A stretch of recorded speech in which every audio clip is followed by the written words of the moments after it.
अस्सलामुअलैकुम and hello everyone. आज मैं आपके साथ शेयर कर रही हूँ भरवा करेले मसाला की रेसिपी। जब आप इस रेसिपी से करेले को बनाएंगे तो करेले बिल्कुल भी कड़वे नहीं बनेंगे और सबको बहुत ही पसंद आएंगे। तो चलिए बनाना शुरू करते हैं। यहाँ पर मैंने आधा किलोग्राम से कुछ ज़्यादा करेले लिए हैं। सबसे पहले हम इन करेलों को छील लेंगे। हमें करेले को इस तरह से छीलना है कि जो इसका खुरदुरा पार्ट होता है उसको ही हमें चाकू की मदद से उतारना है।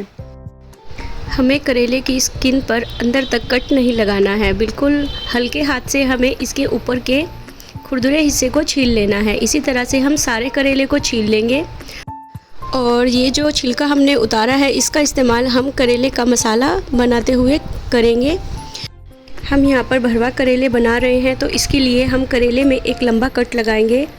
उसके बाद हम चाकू से अंदर के गूदे में भी हल्के हल्के कट लगाएंगे और उंगली और अंगूठों की मदद से इस गूदे को निकाल लेंगे। इसी प्रोसेस को करते हुए हमें सभी करेले में से गूदा निकाल लेना है।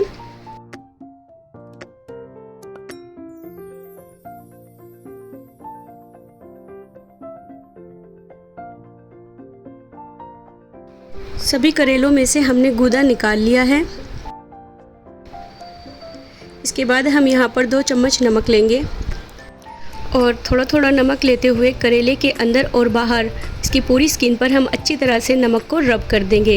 ये प्रोसेस करने से करेले का कड़वा पानी निकल जाता है। सभी करेलों को हम इसी तरह से नमक से अच्छे से रब कर लेंगे। इसके बाद हम थोड़ा सा नमक जो हमने करेले का छिलका उतारा था उसके ऊपर भी हम अच्छे से लगा लेंगे और मसल लेंगे। और जो गूदा है उसमें भी हम थोड़ा सा नमक लगा लेंगे। इसके बाद हम करेलों को 4 से 5 घंटे के लिए धूप में रखेंगे।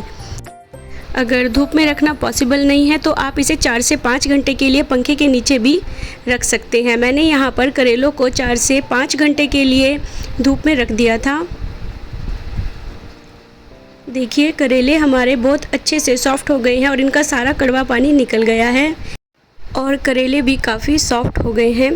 तो अब हम इसको बनाने के प्रोसेस की तरफ चलते हैं।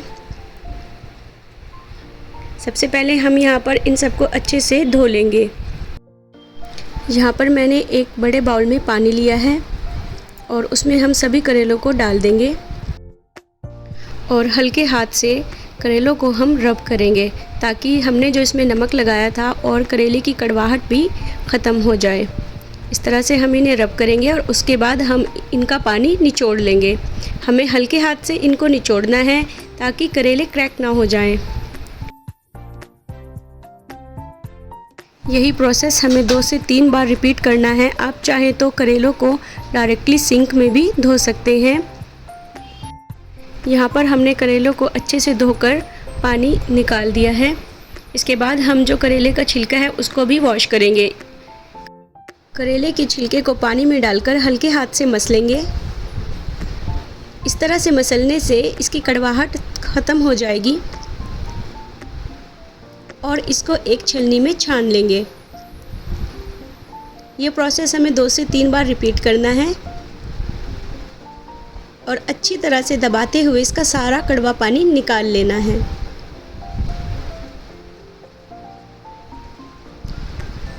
यहाँ पर हमने करेले के छिलके में से पानी बिल्कुल निकाल दिया है और ये बिल्कुल ड्राई है। इसके बाद हम गूदे में से हार्ड बीज को अलग कर लेंगे और इन्हें हम डिस्कार्ड कर लेंगे। इसका हम इस्तेमाल नहीं करेंगे और जो सॉफ्ट गूदा है उसको हम अलग करके वॉश कर लेंगे। इसको भी हमें 2 से 3 बार अच्छे से वॉश कर लेना है और इसका पानी भी ड्राई कर लेना है।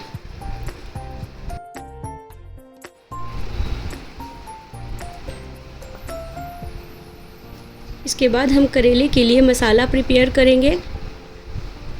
यहाँ पर मैंने 4 से 5 मीडियम साइज़ के टमाटर लिए हैं। यहाँ पर मैंने 4 छोटे साइज़ के प्याज लिए हैं और 1 इंच का टुकड़ा अदरक का लिया है। 12 से 15 कलियाँ लहसुन की ली है। टमाटर को हमें अलग से पीस लेना है और अदरक लहसुन प्याज को अलग पीस कर रख लेना है। इसके बाद हमने जो करेले के छिलके और गूदे को रखा था उसको हम बिना पानी डाले ग्राइंडिंग जार में हल्का सा दरदरा पीस लेंगे। हमें इसे पल्स मोड पर ऑन ऑफ करते हुए दरदरा सा पीस लेना है। यहाँ पर हमने इसको पीस लिया है और ये बिल्कुल दरदरा है। इसको हम अब स्क्वीज़ करेंगे और इसका पानी हम निकाल देंगे। हमने इसमें बिल्कुल भी पानी नहीं डाला है, तब भी आप देखिए इसको दबाने से कितना पानी निकल रहा है। इस पानी को निकालने के बाद बिल्कुल भी करेले कड़वे नहीं बनेंगे।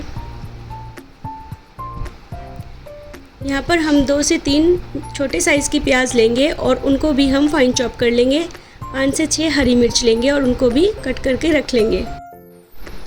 अब हम करेले को फ्राई करेंगे। करेले को फ्राई करने के लिए यहाँ पर मैंने कढ़ाई में सरसों का तेल लिया है।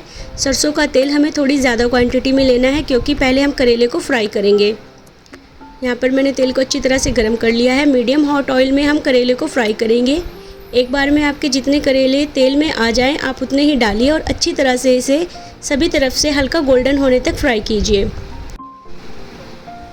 यहाँ पर मैंने 2 बैचेस में करेले को फ्राई कर लिया था। अब हम ऑयल की क्वांटिटी थोड़ी कम कर देंगे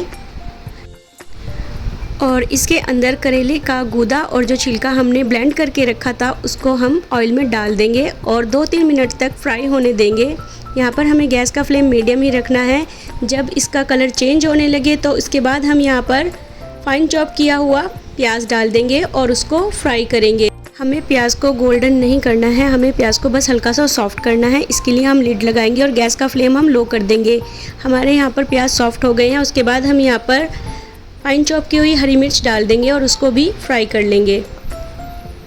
इसके बाद हम यहाँ पर कुछ पाउडर्ड मसाले लेंगे। यहाँ पर मैंने 1 चम्मच लाल मिर्च का पाउडर लिया है, आधा चम्मच हल्दी पाउडर लिया है, 1 बड़ा चम्मच धनिया पाउडर और 1 चम्मच नमक लिया है। आप नमक को अपने टेस्ट के अकॉर्डिंग रखिएगा। सभी मसालों को लो फ्लेम पर हम हल्का सा भून लेंगे। हमें गैस की फ्लेम लो ही रखनी है ताकि मसाले जले नहीं। उसके बाद हम यहाँ पर लहसुन, अदरक और प्याज का जो पेस्ट हमने बना कर रखा था वो कढ़ाई में ऐड कर देंगे और अच्छे से मिक्स करेंगे। मसाले को हमें ऑयल सेपरेट होने तक भूनना है। यहाँ पर मैंने आधा चम्मच कश्मीरी मिर्च पाउडर ऐड किया है। मसाले को हमें अच्छी तरह से भून लेना है ताकि इसका कच्चापन ख़त्म हो जाए। यहाँ पर हम थोड़ी देर के लिए लिड भी लगा देंगे और मीडियम लो फ्लेम पर इसको बीच बीच में चलाते हुए भून लेंगे। इसके बाद हम यहाँ पर टमाटर का पेस्ट ऐड करेंगे और उसको भी अच्छी तरह से मसालों के साथ मिक्स करेंगे।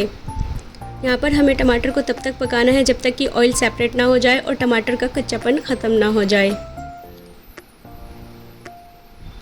अब हम इसका लिड लगा देंगे और मीडियम लो फ्लेम पर इसको हम पकने देंगे। तब तक हम एक मसाला तैयार करेंगे।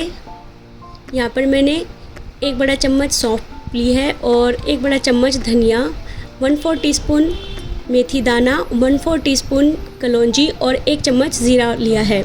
इन सबको हम हल्का सा रोस्ट कर लेंगे। यहाँ पर एक कढ़ाई या पैन ले लीजिए और उसमें इसको लो फ्लेम पर खुशबू आने तक रोस्ट कर लीजिए।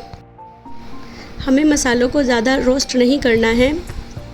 उसके बाद हम इस मसाले को ठंडा करेंगे। यहाँ पर हमारा मसाला अच्छे से भुन गया है और ऑयल भी सेपरेट हो गया है। इसके बाद जो मसाले हमने रोस्ट करके रखे थे उनको हम दरदरा सा पीस लेंगे। आप चाहे तो इसे बेलन की मदद से भी हल्के से दरदरा पीस सकते हैं और इसे मसाले में ऐड कर देंगे। अच्छे से मिक्स करेंगे और थोड़ी देर तक हम इसे पकाएंगे ताकि इसकी खुशबू सारे मसाले में अच्छे से आ जाए। इस मसाले को डालने से करेले की सब्ज़ी का फ्लेवर बहुत अच्छा आता है और सब्ज़ी बहुत ही ज़्यादा टेस्टी बनकर तैयार होती है। इस पॉइंट पर आप मसाले का नमक चेक कर सकते हैं। अगर आपको कम लगे तो आप और ऐड कर सकते हैं। मैंने यहाँ पर थोड़ा सा नमक ऐड किया है। अच्छे से मिक्स कर लेंगे। गैस का फ्लेम ऑफ कर देंगे और मसाला थोड़ा ठंडा होने के बाद हम एक स्पून की मदद से सारे करेले को स्टफ़ कर लेंगे। इसी तरह से हमें सभी करेलों में मसाले को स्टफ़ कर लेना है। यहाँ पर मसाला हमने ज़्यादा क्वांटिटी में बनाया है क्योंकि ये मसाला बहुत ही टेस्टी बनता है। मसाले में करेले का बहुत ही अच्छा फ्लेवर आ रहा है, लेकिन ये बिल्कुल भी कड़वा नहीं है। इसके बाद हम इसमें आधा ग्लास पानी ऐड करेंगे क्योंकि करेले को हमें थोड़ा सा सॉफ्ट करना है। इस तरह से पकाने से करेला सॉफ्ट हो जाता है और जब हम इसको खाते हैं तो तोड़ने में आसानी रहती है। यहाँ पर हमने करेले को 10 से 15 मिनट तक पका लिया है और इसका पानी भी ड्राई हो गया है, ऑयल भी सेपरेट हो गया है और करेले बहुत ही टेस्टी बनकर रेडी हो गए हैं। जब आप इस तरह से करेले को बनाएंगे तो ये बिल्कुल भी कड़वे नहीं बनेंगे और बच्चे बड़ों सभी को ये बहुत ही पसंद आएंगे। इनका टेस्ट और खुशबू बहुत ही लाजवाब है। आप इन करेलों को 4 से 5 दिन तक फ्रिज में रख सकते हैं और नाश्ते में, लंच या डिनर में आप इनको एंजॉय कर सकते हैं। आप इस रेसिपी को ज़रूर ट्राई कीजिएगा और अगर आपको ये रेसिपी पसंद आई हो तो मेरे चैनल को लाइक, शेयर और सब्सक्राइब कीजिएगा। मिलती हूँ आपसे अगली रेसिपी के साथ, तब तक के लिए अल्लाह हाफिज़।